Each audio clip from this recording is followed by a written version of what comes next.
Hey everybody, welcome back to DR Sports. We are live at 5 and Champions League action is back. After the Carabao Cup last week and obviously 2 weekends of Premier League fixtures, the biggest teams in football, bar Manchester United, are all competing once again in the Champions League. And today, joining me, I've got Abby on my right-hand side. Welcome back. To talk about Spurs playing Bodø Glimt again for the second season in a row. Back.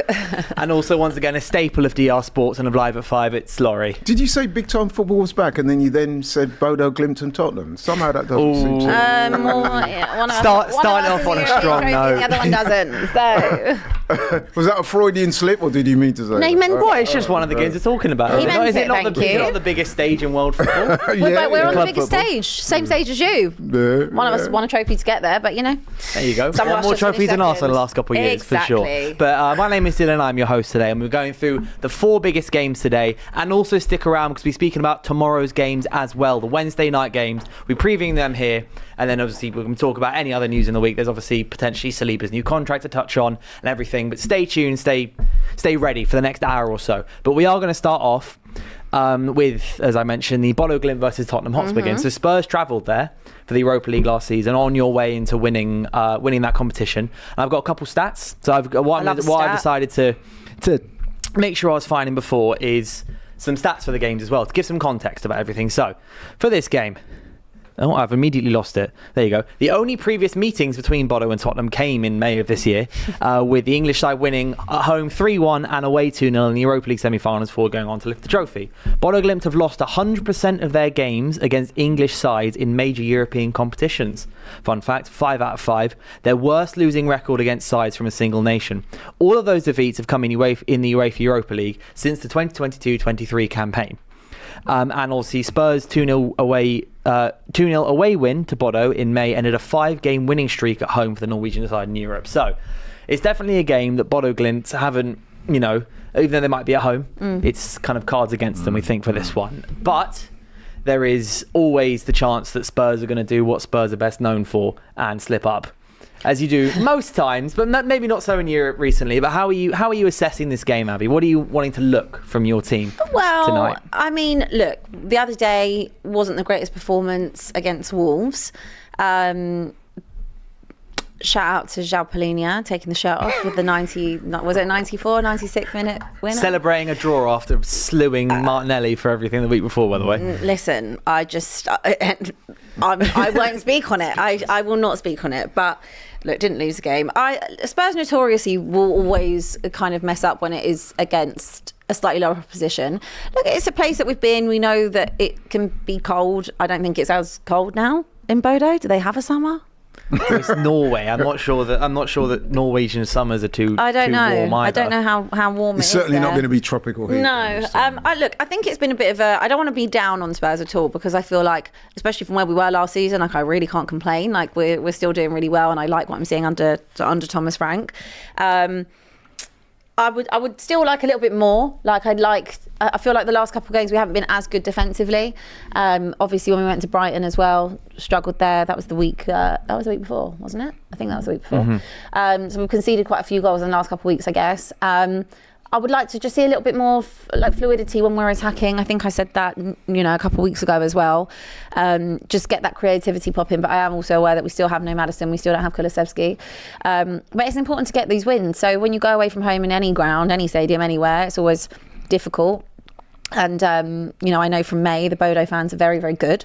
So I just hope get in, get out, get the job done, collect another 3 points and we move. That's kind of how the Champions League at this stage is, isn't it? Because it's a league phase now. Yeah. It's not necessarily a group game. There's less jeopardy on any single one fixture. Because I remember when it used to be the group games, it was where you got 6 games against 3 other teams each in the group. You got to finish top 2. It was you lost 1 and it's suddenly, all right, we got to win or draw the other 5. You lose 2 and it's suddenly, all right, we might be in the Europa League, and you lose 3 out of the 6 games. Yeah. And you're probably bottom. Whereas now, because it's 8 games and realistically the top 8 go through to the knockouts, and then the other 9 to 24 all play each other in like a round of 32-ish tie.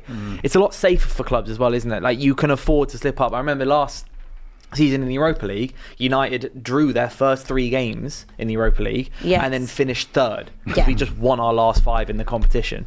But the 2 teams are on identical form the moment. Obviously, Spurs potentially in a harder league, realistically, Premier League versus slightly, but 1-3, drawn 2, lost none. So could be an interesting fixture. What's your take on it, Laurie? Listen, Spurs should win and win quite comfortably in it. I mean, even though it is in Bodø Glimt, it's 12 degrees. It's not freezing. It's 12 degrees in Bodø. Yeah, not exactly tropical. It's not tropical. Have they still got the plastic pitch? I would assume they haven't changed it from the other day. Yeah. So that does present some challenges. But it's a pitch that they've played on before, so they should be fine. Like, yes, it does present challenges, but they've, in a weird way, been lucky enough to play on it 4 months ago. Yeah, but it's an Astro pitch, right? Yes. Yeah, I never know how to feel about teams playing on Astro pitches because it does change the game don't like a lot. Apparently. It changes the game a lot. Yeah, it can do. Yeah, I've seen, obviously, I think, isn't the injury rate, I think, is higher on Astro pitches as well. Obviously, if you go in for a slide tackle, you can get your whole leg cheese grated off. And the ball bounces. Bounces a lot. Yeah, but then also at the same time, it's flatter. There's potential, unless obviously because grass pitches, if they're not pristinely made and kept, they become a lot more unpredictable.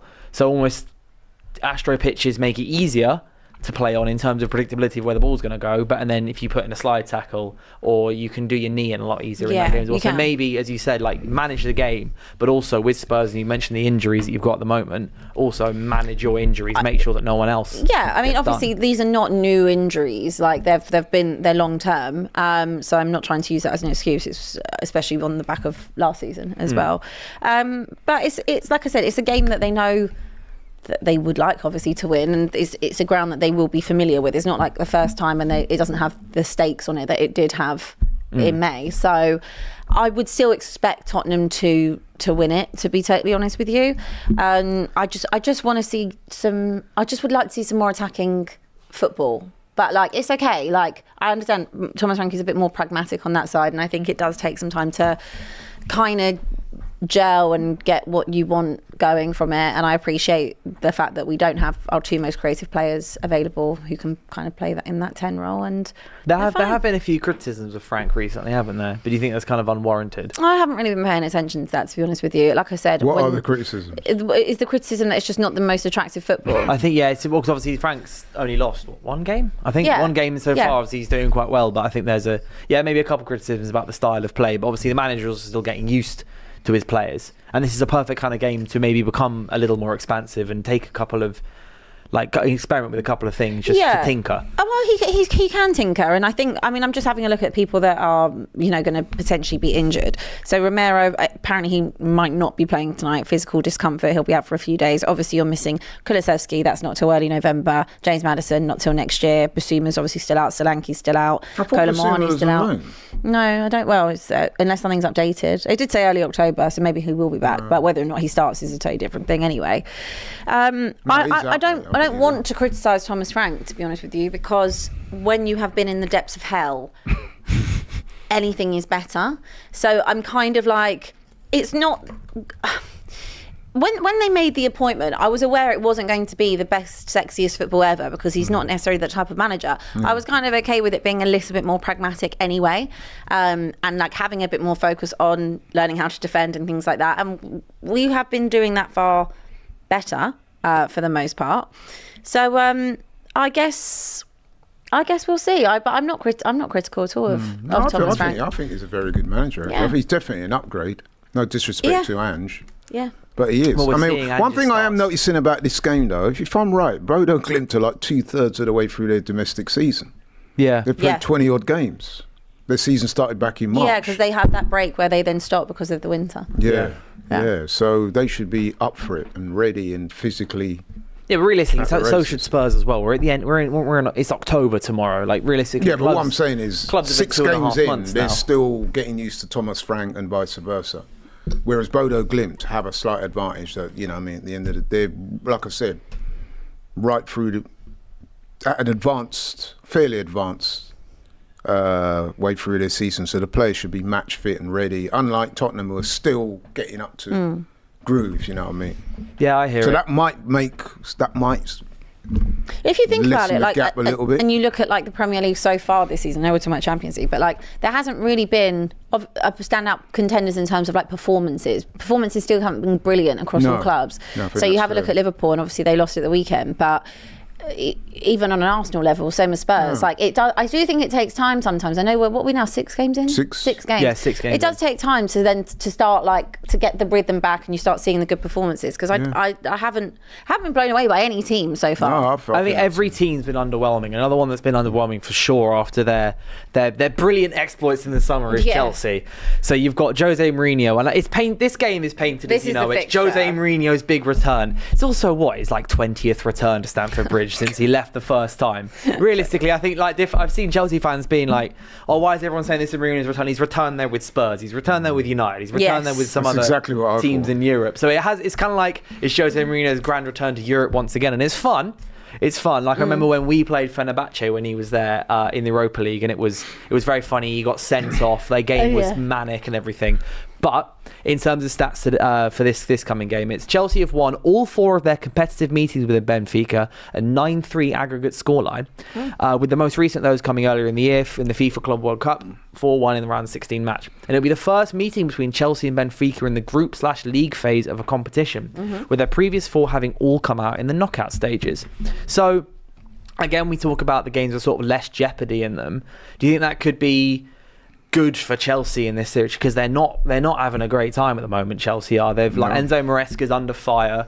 There's various, I don't know how reliable the reports are. There's various different reports saying that, you know, the club are kind of having potential leanings towards maybe exploring what else could be out there. Yeah. But obviously, I think publicly they're still going to back their manager. And 2 months ago they were calling themselves world champions. Well, they still are. Well, they were world champions. Yeah. Even if we don't respect the competition. World champions of what? World champions of what? The United States. I love that quote. I love that clip. What? The United States.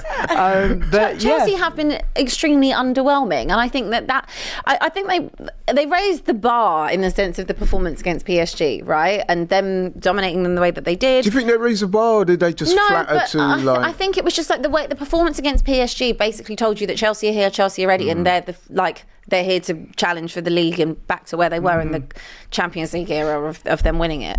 So like, I think maybe that just was a little bit of an anomaly. Maybe they'll grow into it. I don't know. As I said earlier, like the performances across the board in the Premier League this season haven't been brilliant, really, so far. But they'll be so up for it because it's Jose. There's so much history there. There's so much conversation there that they'll be up for it. I don't know. He was my manager. All-time entertainer, isn't he? He was my manager, but like as well. But we just had absolutely no connection to him whatsoever. Yeah, he's entertaining. Off the pitch. I think if they lost to Benfica, I think that Enzo Maresca will be in. He's in deep trouble, I think. Well, I think that they've got. Who have they got this weekend? They've got. Is it? I'm checking right now. They've got big games. Is it Liverpool they've got this weekend? No, we've got Liverpool this weekend. United got Liverpool. Oof, they have Liverpool after the international break, I believe, on Saturday. Wait. You got Liverpool? No, I lied. They do have Liverpool. That is my bad. So we got Liverpool after the international break. That is my bad. Right, let's be, Ooh. Is it at Stamford Bridge or is it Anfield? It's at Stamford Bridge. It's at Stamford Bridge. So that's a difficult game, regardless of the fact that they lost to Palace. But it's a difficult game now. So let's say that they don't get a win tonight. And they don't get a win against Liverpool. That's very there's a solid chance that Chelsea's recent form is a draw, loss, win against Lincoln, then loss against Brighton. They don't win tonight, loss or draw tonight, and then loss against Liverpool. Oh, that's what 5. That's potentially 4 to 5. That's 1 win in 7. However, it's bad viewing. That's really rough. Look, if this was a Roman Abramovich board, then I would be saying that the ice is thin. I don't know what this necessarily will equate to. Do they stick with him? Obviously, Clear Lake, they chopped and changed quite a lot until they got. See, it's my contention that the fans were never really sold on Maresca in the first place. No, they weren't. Because I can remember, right, and I remember when he was at Leicester, a lot of Leicester fans were complaining about the football then, even though they did pretty well, won the league and stuff like that. A lot of fans said that they, put it this way, they were not like upset to see him leave, even though he'd done well at Leicester. So and I don't buy into this. I know what you're saying, Abby, about they won the Club World Championship and all that, but I just saw that as, like you said, you used the right word. It was an anomaly. They turned up, they caught PSG on a bad day, but they were fooling no one. No one thought that they were better than PSG.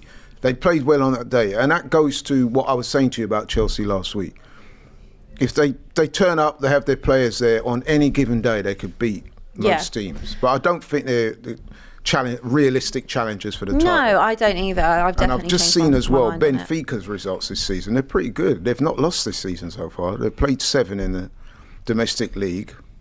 They've won 5 and drawn 2, so they've not. Which is tasted quite funny defeat. considering they sacked their manager. Well, yeah. The manager lost one game when they sacked him, and then brought in Jose Mourinho. They haven't lost the game. They're not winning the. I think they lost not the in the Champions league anyway. No, Maybe I think they had one loss in the Champions League, I believe, or in the cup or something, and then they sacked Bruno Lage to bring in Jose Mourinho, which isn't.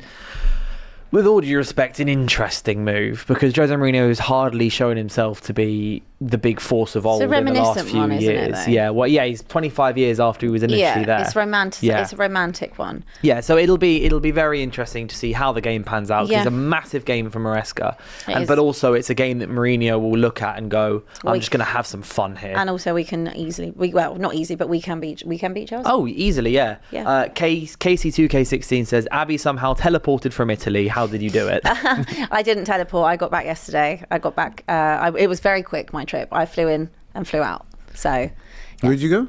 I went to Rome for a wedding. Oh, Rome, wow. Yes. I love Rome. I've been there a couple of times. I didn't get to see anything other than the hotel, to be honest with you. Okay. But I would love to go back to Rome and actually see Rome. But I literally got there Saturday afternoon, had the wedding Sunday, flew back yesterday morning early. But couldn't make it in time for the show, which was sad. But obviously here now. We're here now to talk about Spurs for tonight and all the other teams. But next game up is Liverpool are going away to Galatasaray.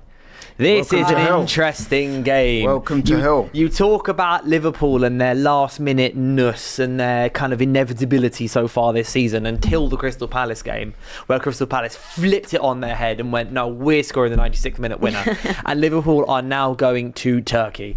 And it's an interesting game because it's away from home. You're in Istanbul. And Galatasaray their team does not mess around. I'm looking at like the potential predicted 11 they've got tonight. You've got obviously Osimhen up front, Yilmaz, Gundogan, Lucas Torreira from ex-Arsenal, Sanchez, I believe. Is that the Spurs? Old Spurs Sanchez? Davinson Sanchez of Spurs. So they've got some players who know legend how to play against Premier League teams. Admittedly a while ago, but I'm just looking at Victor Osimhen and going, that's going to be a handful. Because Liverpool centre-back, they still have their starting centre-backs in Konate and Van Dijk, but they're also basically the only centre-backs apart from Joe Gomez. Yes. So They've Konate also got and Van a very Dijk, good record against British teams at home. They do. I think they beat us last season as well. You go to Turkey, British team go to Turkey away, and it's obviously Turkey fans are up for everything. You see some of the madness that happens in the Turkish Super League, but then you put an English team in there, and it's going to be and they can play an interesting game for Liverpool to manage. They've got some good players. As you mentioned Osimhen, but they've got some good players as well. And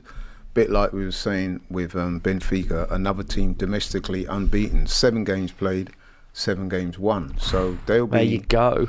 It's tough. It's tough because Liverpool's performances have not been good, and like, if we're honest, and I think Liverpool fans would be honest, but as well, like the last-minute winners are all well and good until it runs out. The performances have to start getting better, and when you spent so much money, and the money will come into it, you need to start seeing those players doing really well. Obviously, Ekitike came and kind of hit the ground running. I'm looking at Florian Wirtz. Obviously, we've discussed it. Everyone's looking at Florian Wirtz right now. But you can't keep having these performances and just winning last minute. And obviously that did run out. Their luck ran out against Palace. So Liverpool are more than capable of having good performances. They have got so much talent. Even you look at Salah, who's not had a brilliant start to the season in my opinion either, but it will be an interesting one for tonight. There's actually quite good games tonight, really. That's amazing. Really good games. I was looking at this and tomorrow as well. Yeah, tomorrow's got some great games. Obviously we'll get onto that. So but for the match facts for this game, Galatasaray and Liverpool will meet for the 5th time in European competition, both sides managing 1 victory apiece across the previous 4 fixtures, with 2 drawn obviously. This will be the first game that they played each other since a 3-2 win for Galatasaray in December 2006. So 9 years since the two teams last played each other. Liverpool are winless in their previous 2 away trips to face Galatasaray. 1-1 in 2002 and obviously the 3-2 in 2006. The only teams they faced away from home more in the European Cups, actually UEFA Champions League, without winning is Chelsea, winless in 5, and Napoli winless in 3. So a bit of a bogey team in Europe, so to speak. Liverpool, I know it's obviously only played twice, but yet to win there. And yeah, I think their players have got a lot to prove. Like Wirtz, I saw Nick, who comes on a lot with United District and us here, he was kind of saying as well, like Liverpool, did they need Florian Wirtz? Which I think is a good question to ask, considering all the other options they have, like 130 million pounds, 160 million quid on an attacking midfielder, when their best formation at the moment doesn't have a number 10 role in. Is this kind of game that Slot might look at it and go, I'm not going to start you? Because it's going to be such a crazy, intense atmosphere. Well, I think that would be a damning indictment. Yeah, if I you do didn't as start well. him. I do too. I mean, you're paying all that money, record signing, you got a big game into. Oh no, we have to wrap him in cotton wool. That sends out really. Yeah, bad like message. he needs to kind of pattern up in a way. Like we've said this about him being a little bit lightweight in the Premier League. I mean, you got to be able to go into the biggest games and do that, and that will also have difficult environments like Galatasaray involved in it. I wouldn't not play him. I think there is this argument that obviously they haven't had a 10 since Coutinho, and it's figuring out how to do that. But they've also got 2 strikers now, an Ekitike and an Isak, that both will want to be on the pitch. So I don't know. I don't think that it's a question, did they need him? If you want to be dominant and go on and build this Liverpool era the same way that City have done over time, or Chelsea did, or Arsenal have done in the past, then you buy the best, or United, forgot, but like you go and you buy the best players. Like that is what you do, and you stock up, because at some point Salah will go to Saudi or wherever he'll leave to, and it's about turning over and making sure that you've already got things in place. So I don't like the argument that did they need him. They probably didn't need him. Arguably they needed another centre back more, for sure. But I don't think it's one of those things, if you want to be dominant for years and build an era of dominance, then you buy the best players. I agree. He was brought in to enhance what they've got. And so far, I mean, it's early really, isn't it? Let's be honest. It's 6-7 games.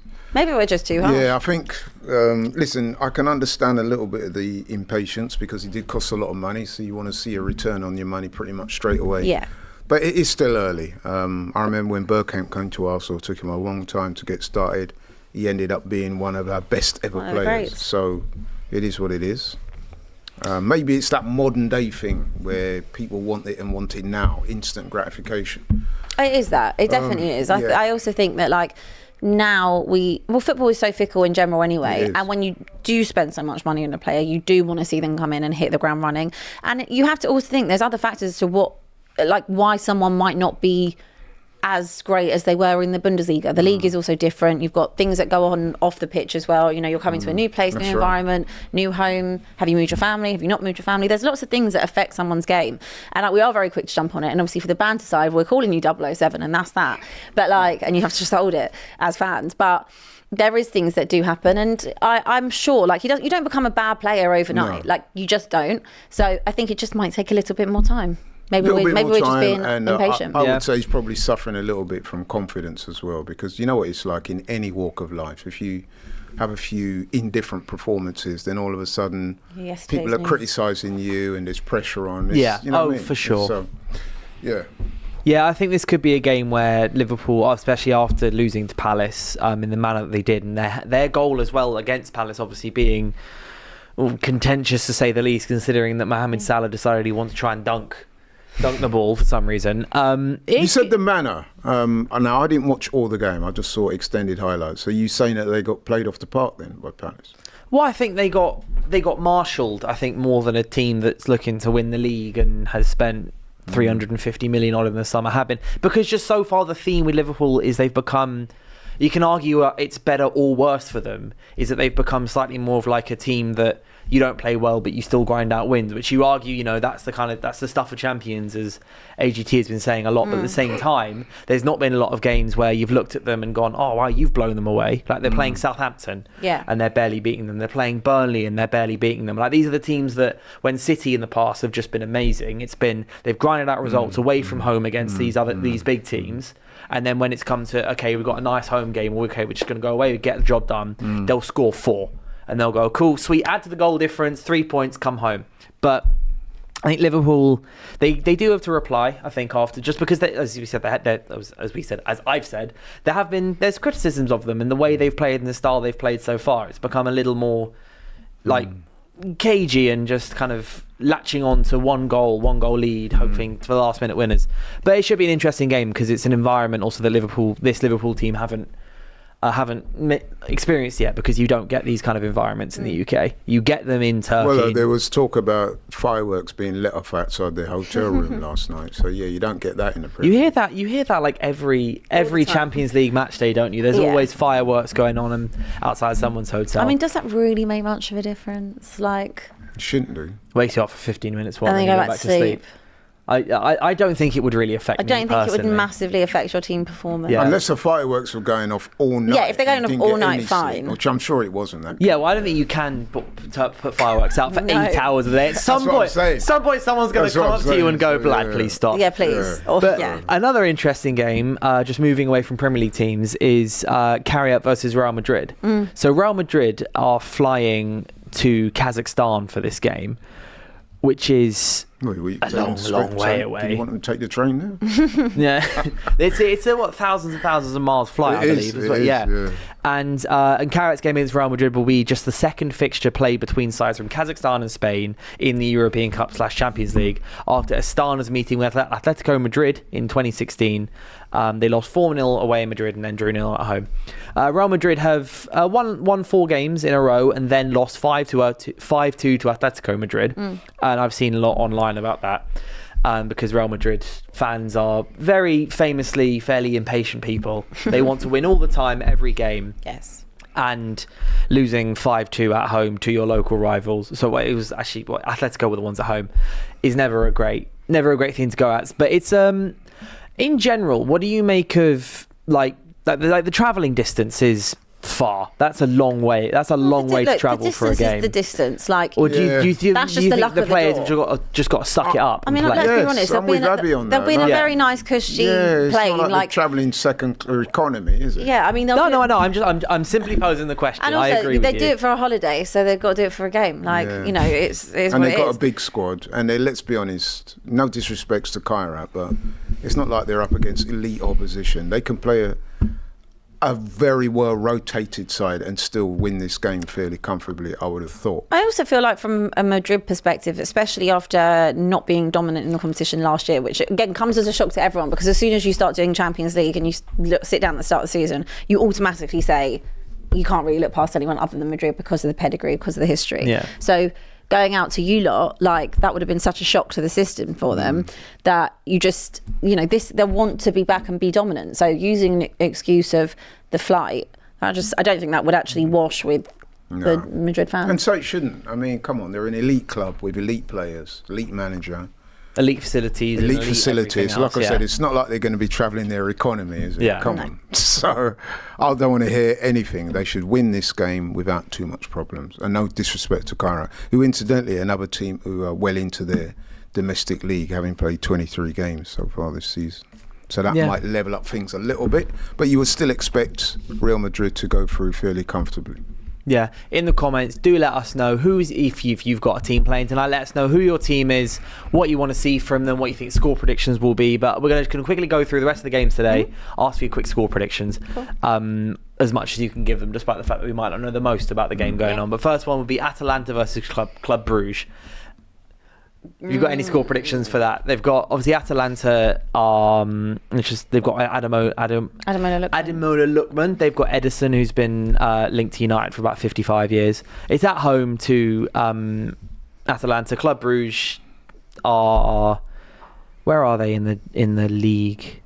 Let me check quickly. Second. They're second in their league, behind Union Saint-Gilloise. Yeah, Gilloise, who are playing. Who are they playing tomorrow? Arsenal. No, Newcastle. Sorry. Yeah. But quick score prediction for that game, if you just want to give a score prediction. Atalanta they didn't win on match day 1, so they are actually rock bottom of their table. I will go with 2-1 Atalanta. I was going to say 2-0, 2-1 Atalanta. I've got Ademola Lookman. I think is a fantastic footballer, and we'll pull them through. One thing I would say about Club Bruges, they always produce a couple of players that go on to do big things. Yeah. They have. They haven't had a bad start as well, Atalanta in Serie A either this season. 2-2. I'll go for the days. 2-2, interesting. Then we've got the Kairat Almaty against Real Madrid. You think easy Madrid win? Kairat out. Kairat 0, Real Madrid 3. Yeah, Real Madrid are the kind of team that, you know, they respond to losses. So you think, and Mbappe's been on fire so far this season. I think I'm going to get 3-1. I'm going to give... giving him a goal. I'm giving him a goal. I was going to go the same. It wouldn't surprise me if they went 1-0 down Madrid. No, Courtois had a shocker against Atletico. It would not surprise me one bit. So I will go 3-1 as well. Then we've got Atletico Madrid versus Frankfurt. Frankfurt obviously having lost Marmoush and Ekitike in the last 8 months or so over the last 2 transfer windows. Atletico, and also obviously having beaten Bayern Munich, having beaten Real Madrid on the weekend 5-2. I think Atletico Madrid are... Oh, but yeah, and by the way, you've got Julian Alvarez, who is on fire at the moment. Yeah, he scored a hat-trick. Yeah, he scored a hat-trick, and I think... When I went to go see an Atletico Madrid game last season, unfortunately he wasn't playing, and I was kind of gutted about that. Because Real Madrid sold him for 90 million, and everyone was like, well, how have you fleeced your backup striker for 90 million? Yeah. Turns out he's an incredibly good striker. And I think the Diego Simeone test, I think, is a very good test to see how good a striker is. Because if you can play well as a striker and score goals under Diego Simeone, then you'll be you're a good striker. Yeah. I will go. I think this could be a draw, actually, you know. Oh, interesting. I'm going to go with a draw. I'm going to go with 2-2. Also, I love the fact that on match day 1 we had so many goals, like from everywhere. So all over the gap. I kind of expect the same type of carnage from this week. So I'm going with the 2-2. I'm going to go 3-1 Atletico Madrid. Yeah, I was going to go 2-1 or maybe even 2-0. I think Julian Alvarez is going to keep his form. Then obviously got Bodø Glimt versus Tottenham. Abby, I'll come to you first for this one. 2-1 Spurs. 2-0 Spurs. I'm going. Yeah, I've gone 2-0. 2-0 Spurs. So everyone thinks Spurs are going to win. Then Chelsea Benfica. I'm thinking this is going to be a 2-2. Yeah, I went for a 1-1 draw in this one. I could see Jose keeping things tight. 2-2 and Mourinho gets sent off. I see them going there. Caution. Then he comes up with another iconic quote. He'll say something hilarious. It's a good time for them to be playing Chelsea. Yeah, it's a really good time. Do you know what? I'm just going to go with rogue one. Rogue, like 3-2 Benfica. Oh my! If that's the case, I think I might be tuning in tonight. Like, yeah, 3-2 I'll go 1-1. Galatasaray Liverpool. I think Liverpool bounce back with a win on this one. I was going to go 2-2. I was going to go 2-2 as well. Yeah, I think Liverpool they've had a good start to the season, as we've said, in terms of results. But there's also been, like I say, you know, they haven't been playing the world's nicest football, and their gaps. Their centre backs don't look great. You've got if you're playing Frimpong and Kirkes as your fullbacks, they're going to get hammered by they're going to be just cross it into Osim. But Frimpong's look good so far. Yeah, but Frimpong's Kirkes has been the one. Frimpong's getting forward. I think that's why he's looked good. But you know, Frimpong has looked better than Kirkes. But I do think Galatasaray are going to sit there and just go, you've got right, that just star power up front. Yeah, they've got that guy up front who is, take away who he plays for, one of the best strikers on the planet. No, I'm talking about Liverpool. I know you're talking about. I'm saying the star power that they got up front makes it difficult enough for me to back against them. I mean, you got Salah there, you got Gakpo, you've got Isak, and of course you've got Ekitike. Ekitike will probably start tonight. But imagine you're bringing on Isak with 15-20 minutes to go. That is big. I'm thinking Galatasaray might be pulled through by the environment, and so I think if you look at Liverpool's players, they're not going to be intimidated by that. Actually, do you know what? I'm going to change 3-1 Liverpool. You're telling me that people like Salah and Van Dijk and people like that are going to be worried about? I think they're going to be worried. I just think that it's very much a 12th man situation here. I think that it always is going to Turkey, but it might just be because I watch United fold against any time anyone starts chanting. I just watch my club fold, so I might. I get it, which is why they've got a good record against British teams. But I don't think that the Liverpool players they have at their disposal, all world class, all internationals, all won things, all of them. I don't think they'll be intimidated by the atmosphere. Yeah, I hear it. We've got Inter Milan versus Slavia Prague. Obviously, the Champions League finalists last season, Inter Milan. Yes, and they're still playing with like Kanahoglu as a defensive midfielder, which I find crazy considering he used to be an attacking midfielder. They've also got a Kanji now. Yes, they do. Inter. I'm surprised the City let him go, to be honest. Who, a Kanji? Yeah. Yeah, I was as well. I was. Well, they've got Kusanov, who's turning out to be a very good centre-back. They also kind of did a whole regen, didn't they? Yeah. I think they're still doing it as well. Inter, again, getting to the final last season. I mean, they were on for the treble at one point and then didn't win anything. Yeah, so they were. They've had a managerial change since then as well. Let's go with... I'm going into 3-0 comfortable win. Martinez and Thuram as a front two. Yeah, it could be worse. It's I'm going to pretty go with a 2-0 Inter. Got any thoughts, Laurie? Yeah, I'm inclined to go with that as well. Yeah. Marseille Ajax, another one of the games. You've got Marseille obviously have Aubameyang up front. Yeah, they do. Your and old boy. Mason Greenwood. They've got Mason Greenwood, who's been playing obviously very well for them ever since he signed. Very talented. Emerson. player. Oh, that's the Chelsea Emerson. Yeah, Chelsea's at left wing back as well. I'm seeing a lot of back threes. I'm getting very scarred and PTSD from watching a lot of back threes. But I think this is A lot of back threes. yeah. Marseille, I think. Ajax, well, I know we can't do this on the fly, looking at some of their recent results. They 2 both, wins, yeah. 2 draws and a loss. Marseille lost to Madrid last time. Ajax lost to Inter But last they did time. put up a good. Got to say, good Marseille argument. put up a fight, though. Yeah. It's at the Stade Velodrome as well, so Yeah, I kind of... I'm going 2-1 Marseille. Yeah, I think Ajax might be in trouble here. I'll go 2-1 as well. Yeah, I'm going for a Marseille win. Let's hope Aubameyang, he still remains one of my favourite players. So. Final game, Paphos FC versus Bayern Munich. Harry Kane is absolutely on fire. He scored, 100 goals in 103 games He's for my them guy. after his 2 penalties last weekend. I like the interview he gave recently where he shut down all talk of a return to. Well, he's Premier just League. focused on what he's focused on right now. To be fair, what else is he going to say? Yeah, I know. Well, What do you want him to say? I can't wait. I'll You tell know you what? No, I'm done. 100 goals. Of course. I'm finished. He's going to, No, but what I did, it was kind of funny because not so much Abbey, but there's a lot of Tottenham fans raising their hopes. So for him to just shut that down, no, I'm very happy where I am. I'm not even thinking about that right now. I thought, well, Yeah, He's but not thinking about that right now. The season's just started. Leave my guy alone. and also I think he will dare think you. about it if someone puts down that release clause. Yeah, What is yeah. it? £54 million release Yeah, clause? I'm sure he would, but I'm Suddenly just saying. that gets put down. He has to think about it. Well, he doesn't need to think about it right now, and let's just not. I'm get just on about saying it. that you got to think interview- about it in January. Yeah. The interview just did make me chuckle. a The little bit, season way has he shut just it down. started. Why are we talking about transfers? Because it's the most fun part of football when your team And it's is because terrible. some of your lot were raising their hopes, and he just shut it down. Look, my No, I'm hopes will be raising my raised. hopes as well. No, you can Why? you Never sit your know. hopes down. You've got Sheshko. He'd be okay? great. Yeah, just focus on winning. Yeah, Why I thought you Sheshko? got- you He got- scored on the weekend. Why don't you just focus on winning back-to-back games, yeah? We You're can't. You're gonna have a new manager. That's an before you impossible get ask, Harry Abby. Kane, so don't worry. We're going to have 4 new managers in the next couple of years. Well, probably not, to be fair. I have no idea what's going to happen with the manager situation. But they're moving on to tomorrow's games as well.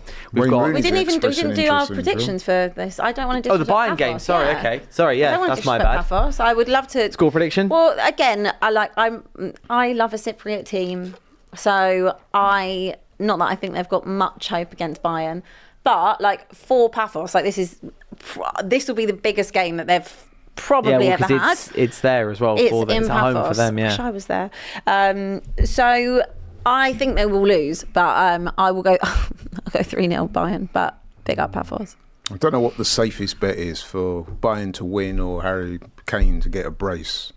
Probably That. both of those will Probably happen. both Yeah. are inevitable. So, yeah, 3-0 Bayern. I was going to go 4-0 Bayern. Yeah. It's just Harry Kane, man. He's still up there, best striker in the world He is. potentially, top 3 easily. He's incredible. According to, What a not striker. according to Michael Owen, he took the easy way out. Apparently. Yeah. he didn't take the easy way out. That's for another show. That's But for anyway, another day. Yeah. But moving on to tomorrow's games, we've got Arsenal versus Olympiacos. You're welcoming Olympiacos to the Emirates. I think it's another good game for you guys to put down a further marker in the Champions League, get another 3 points on the board, get another win. But Yeah, I mean, what's listen, your take on it? the vibes right now, as you can imagine, are quite high in the Arsenal camp. Good win at the weekend, albeit late. And obviously, Olympiacos at home. We went to Bilbao in the first game, got a good win there. Although the performance wasn't outstanding, but they got the win. And I expect them to win tomorrow, clearly.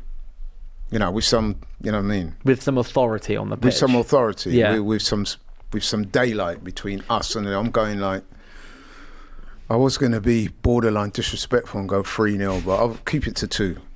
I mean, Because I don't know too much about Olympiacos. I know that they will put up a...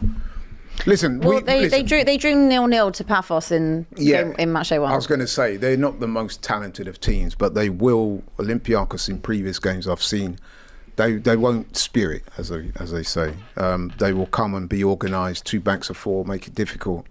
But with the talent we've got at our disposal, we should be beating them and beating them comfortably. And again, I'm trying not to be disrespectful, but that is the facts. And also, it's not like Mikel Arteta's not familiar with these guys. You've got Arsenal faced Olympiacos on 4 occasions during Arteta's reign as manager. 1-2 lost to, only facing PSV more often in European competition. Yeah. And this is the 13th time that these two teams will play each other, and there's yet to be a draw. Yeah, I 6 think wins for Arsenal, 6 wins for Olympiacos. One thing I would say about Olympiacos, though, that they will have a lot of fans here. They'll make a lot of noise. Oh yeah, certainly they will. I mean, yeah, I think that's about all I can say for them. The most recent results were in 2021 when you guys played each other in the Europa League. Arsenal won 3-1 away from home, and then Olympiacos won at the Emirates 1-0. So the last time you had to play each other was at the Emirates, and it was a 1-0 win for Olympiacos. Wow. Yeah, in the Europa League. I don't think that's going to happen this time. I remember it. Well, yeah, I bet you do. Yeah. Who scored then? What year was that? Sorry, 2021. Wow, that's a bit close for comfort. Come a long way. March.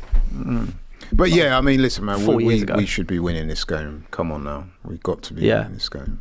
What have you made, Abby, of the recent conversations surrounding Gabriel? Because I've seen a lot on every end of the scale. It's been Gabriel was terrible and should have been sent off against Newcastle, but then because he scored the winner, there's then shouts about being like, is he kind of getting up there as one of the best Premier League centre-backs across the last decade? I think we need to just chill on that. The one thing I'll say is I didn't watch the game on Sunday because it was right when the wedding was, but there was a lot of Arsenal fans at the wedding, and I couldn't hate watch, but there was a lot of eruption when your last minute when I went in, and I had a lot of people running up to me. Yeah. I was like, you've won a game, not the league. What I would say about Gabriel is I feel like over the years people have been critical of him, especially when early on in his Arsenal career. I will give him a lot of praise in the sense that I think over the last 2 seasons or so, maybe even 3, the growth of him and kind of like the calmness and the collectiveness and the leadership has definitely come out. Yep. I think since playing with Saliba as well, I think they really balance each other out. I think they're very well balanced to each other. And he's improved a lot. He's because I think there was a lot of similarity between kind of like him and Romero in the sense of like, sometimes they don't keep their head and they can be a bit rash and stuff like that. And I don't really see that particularly with Gabriel anymore. What I would say from having seen the highlights and seeing, was it a punch? Was it a hit out? I don't know what we'll call that on Voltemada. Like a forearm smash. It looked like something that I'm surprised that didn't result in at least something more serious. At least something. Like a check I'm VAR shocked. Screen he's very or something. lucky. He's very, very lucky that I've seen people sent off for far less. Yeah. So especially when you're hitting out someone who's even taller, like how have they missed that type of thing? That's questions on VAR. But the handball for me, again, I've seen clips of it. It's valid. Arsenal fans keep telling me they deserved to win that game. I didn't watch the whole thing, so I think we did. I can't say either way. But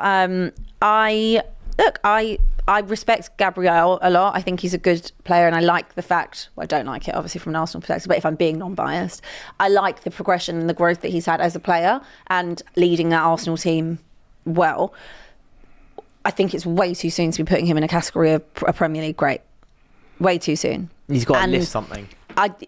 Precisely, rather than his arm. He needs to lift other than trying to save shots. Yes. Is he applying that's not me being a hater. That's just me saying the guy hasn't won anything. Was he there for your FA Cup? No, yeah. He was there for the FA Cup. I think he was. All right, he won the FA Cup and a Community Shield. Cool. Yeah, I think. But I feel like he needs to win something significant. And I think we're still a long way off of saying he's in the conversation of Premier League greats at this point. Yeah, I do agree. I think that there's got generally to be considered in that conversation. You have to have at least won the league. There's only a few exceptions. I think only really one comes to mind for me. It was like Steven Gerrard, I'd say, is the one exception where you can put him in the conversation without him having lifted the trophy. And also, he did it over an exceptionally long period of time. Yeah, that's the longevity of continuing to be. I think if we see Arsenal go on and win something, then okay, maybe we can start putting him in that conversation. Yeah, but. It takes a long time, and when you're comparing him to modern day centre backs, like they might be the best partnership, but I mean he's not a Van Dijk, if that makes sense. Like he's not he's nowhere near the conversation of that. Yeah, I think Van Dijk's definitely in the league of his own. This is some Actually, I just checked. He wasn't in that 2020 FA right. Cup. So he's just won a Community Shield. Just Community Shield. Well, just very quickly on the Gabriel thing. No, he's not a legend or a great yet. Far from it. Like you said, he's got to win stuff. But what I would say, he's fast becoming a bit of a he's a cult hero. Yeah, he's definitely a cult hero because he's the type of player that we've lacked in years gone by. Big, strong guy, likes a battle. Leader. He's a leader, definitely. And on Sunday, he had one of those games where he was involved in lots of different things. So, for example, the goal that we conceded, although Mosquera needlessly gives away the corner, he was clearly at fault for that. I mean, I don't know what he was doing there. Felt a little touch from Woltemade. Flops to the floor. And then, in doing so, invites Woltemade to just head the ball in the net, which he gleefully accepted. That's a big mistake. Then they're running back. Then, for some reason, he's lashed out at Woltemade. And he is extremely lucky to stay on the pitch because if Woltemade, even though Woltemade was guilty of snitching, running into... But if he'd have got, if Woltemade had gone down and given VAR something... I mean, look, they should have looked at it anyway.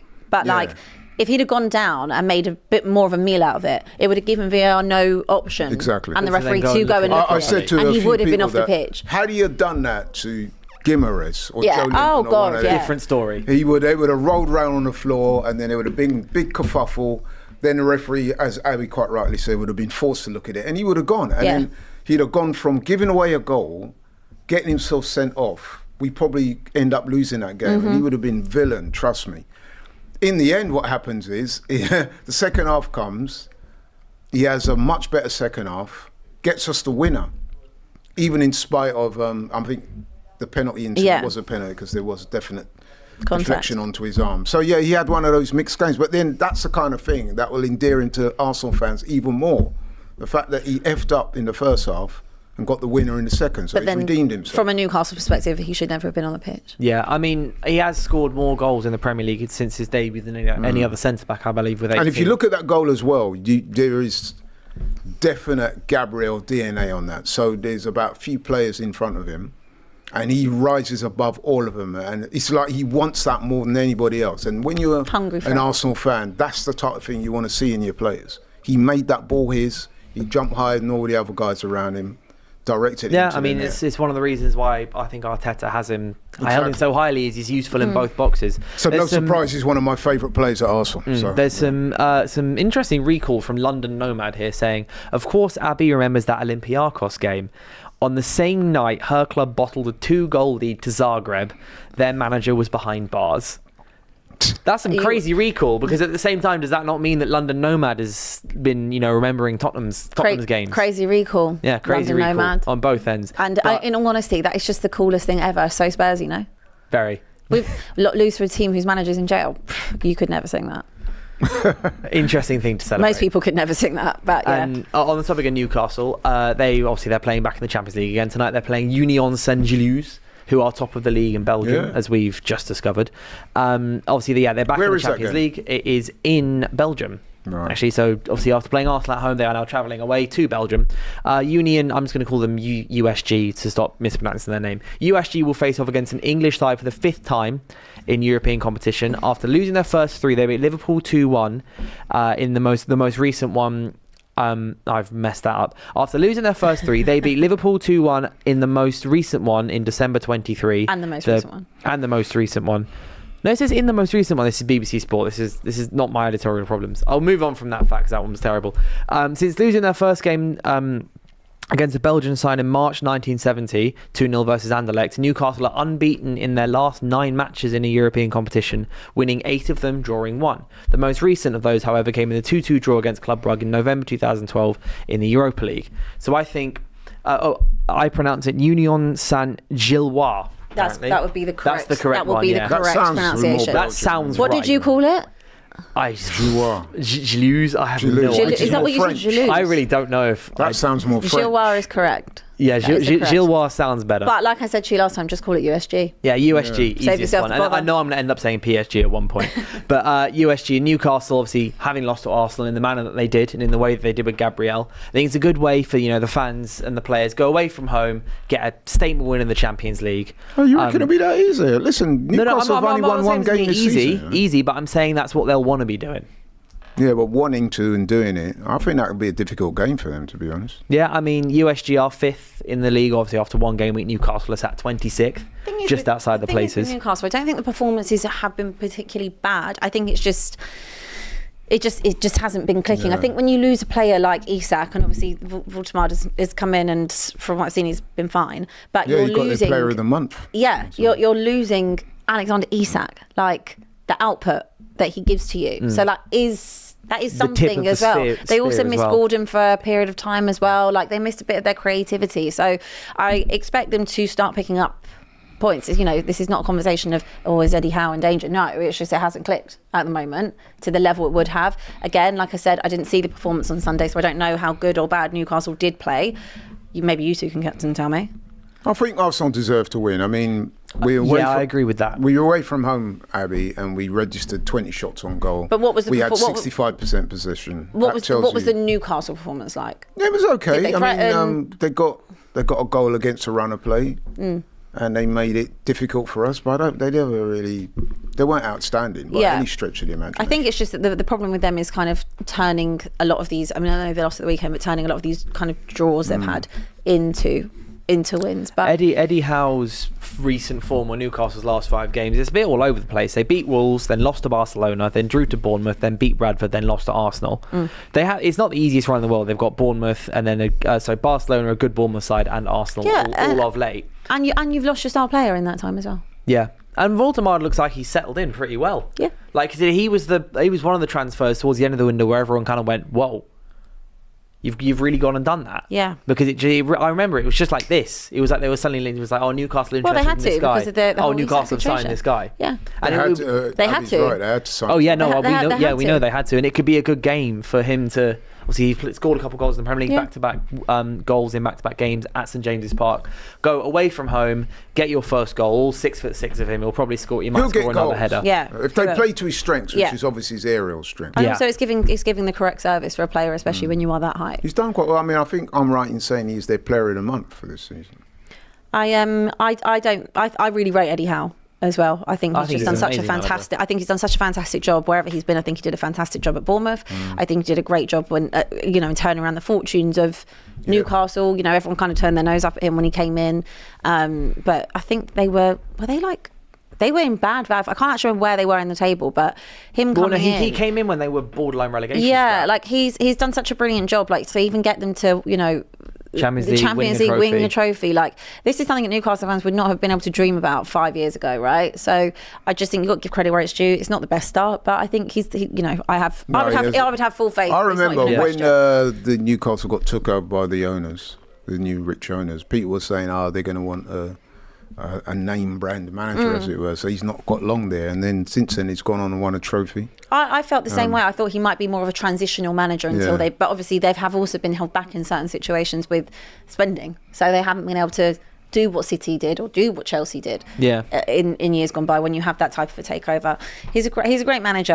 I think they'll win tonight. Yeah, I was going to quickly ask actually Arsenal score predictions for the Arsenal game. I'd want to be bad mine, but I can't see us conceding with our defence. I can see us scoring a goal. I hope Gyökeres starts. I'm going to go 2-0, and that's quite conservative. I was going to say 3-0. Yeah, I was going to go more. I think Eze on the score sheet again. I think Gyökeres will get his goal, and then I'm going to go Martinelli 2. I'm going to go 2. 3-0. What do you think, Abby? 2-0 Arsenal. Oh, said that very quietly. And then what about USG versus Newcastle? I'm going 2-1 Newcastle. I'm going to draw, because Newcastle, like we've just been saying, have not been at their best this season. They've been, and I would imagine that Union will make it difficult for them. They've won their last 5 games. Yeah, so I don't see that as being a gimme by any stretch of the imagination. Newcastle have only won 1 game in the league this season, so I'm going to go draw. 1-0. 2-1 Newcastle. 2-1 Newcastle. And second last game I'm going to cover quickly, it is Monaco versus Manchester City. Which is an interesting game because for me, I'm looking at this game and just looking at Paul Pogba's potential return and everything, because that is one of my favourite players of all time. I think at least the players that I've watched play live, I think Paul Pogba is fantastic. But the only previous competitive meetings between Monaco and Man City came in the last 16 of the 2016-17 Champions League, with the French side progressing on away goals following a 6-6 aggregate draw.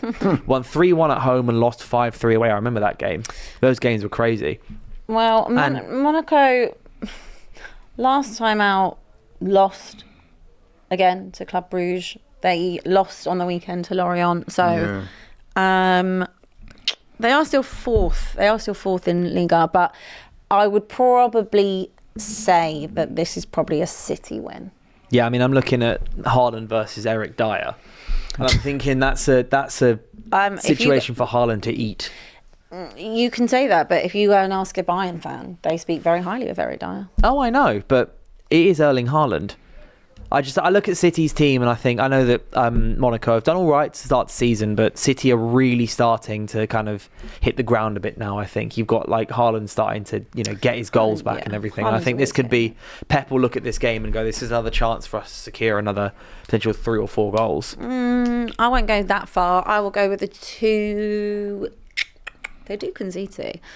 I will go with a 2-1 City win. I was going to say 3-1, I think maybe. Okay. Especially now Rodri's back as well. Yeah. Rodri's back, Cherki's back in training. They've got some of their injuries back. It's a big game for City. Yeah, I can't see past the City win. I do note that Florian Balogun, formerly of Arsenal, he's at Monaco, doesn't always play.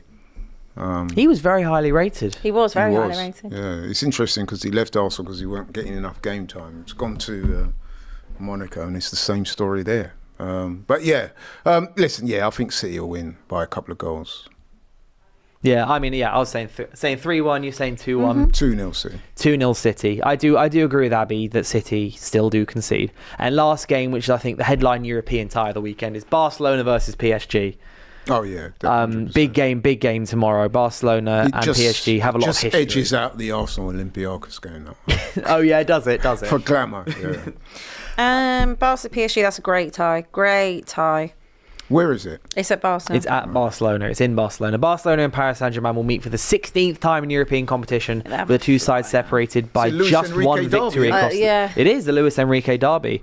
Barca haven't lost yet as well this season. No, and Marcus Rashford's on flying form. I'm so happy to see it. I know. He'll turn up on time for the match, or I hope so. He's turned up for time on training this week because, I mean, I think I've said this so much, like, as much as you can clown United and me and whatever for Rashford doing so well, and I'll take it because at the same time, I love Marcus Rashford. He's one of the first players that I've watched. I've watched his debut. You say he's doing ever so well, but it's a recent spurt, isn't it? Let's not get it twisted, because when he first went there, I think some of the Spanish journalists were saying, actually, what's going on? Yeah, but shock horror, someone who's barely played a game and barely had a pre-season, took a couple of times to get in. But I think it could be a big game. I hope Marcus Rashford turns up. He turns up in the big games. I'm going 3-2 Barcelona. I think it's going to be the headline game. I'm going to go 2-2. I'm pretty sure PSG have only lost once as well this season. So it's a great one. Great tie. But we'll obviously look at it probably more in depth tomorrow with a few of the other fixtures. We will be re-previewing these games tomorrow. And obviously we're going to be speaking about the results from tonight on tomorrow's show, live at 5. We'll be here in almost exactly 23 hours time to talk about all the latest news. You never know, there might be some new big news. I'm sure there'll be some Jose Mourinho things to dive into as well. He'll be saying some fun, funky things. But thank you guys so much for watching. Hope you enjoyed the show. We'll be, as I said, live at 5 every single day, every single weekday at 5 p.m. We're here on DR Sports. Make sure to like, subscribe, get your comments in, and I will see you tomorrow.